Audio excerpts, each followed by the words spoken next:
Saya pindah dulu deh kalau gitu ke Bang Iqbal ya.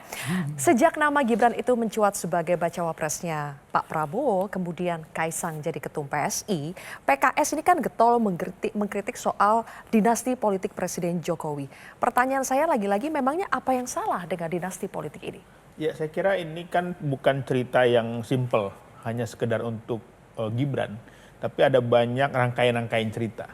Mulai dari isu 3 periode, mulai dari berbagai macam skenario untuk bagaimana menggugat berbagai keputusan agar misalnya apakah boleh presiden jadi wakil presiden, sampai isu Gibran. Artinya kami menduga ini adalah ada orang yang berusaha, saya nggak melihat mungkin ada 1-2 pihak, yang berusaha untuk agar mempertahankan kekuasaan Pak Jokowi. Walaupun dia tidak langsung dengan anaknya, ya, karena ini dengan bergabungnya Kaisang dengan PSI, ini semuanya saya kira rangkaian ceritanya runut gitu loh.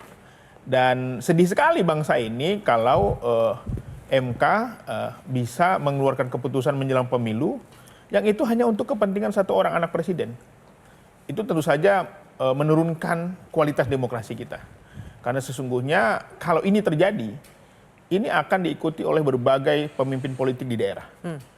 Mereka ingin meneruskan tahtanya kepada keluarganya. Karena sudah ada contohnya di atas.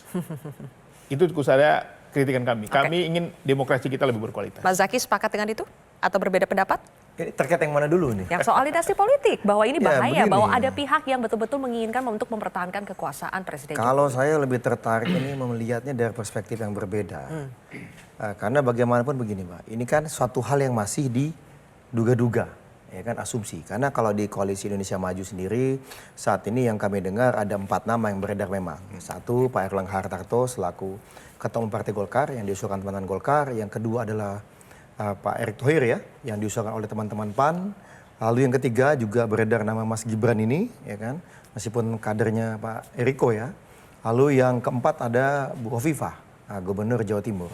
Jadi masih ada 4 nama ini yang kami dengar. Lalu kami bagaimanapun Demokrat posisinya jelas gitu. Ya, kalau diminta pertimbangan, masukan, ya pasti kami akan sampaikan. AHY nggak masuk, AHY nggak masuk. Kan kami sejak awal kan memang di sini koalisi menyerahkan kepada yang sudah mendahului. Oke, gitu kan. kami sudah siapkan Gini, ini. Pak Prabowo nggak pernah menjanjikan kepada kami. Jadi bagi kami nggak ada Mulai masalah. lagi.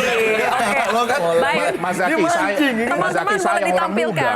Boleh ditampilkan. Jelajahi cara baru mendapatkan informasi. Download Metro TV Extend sekarang.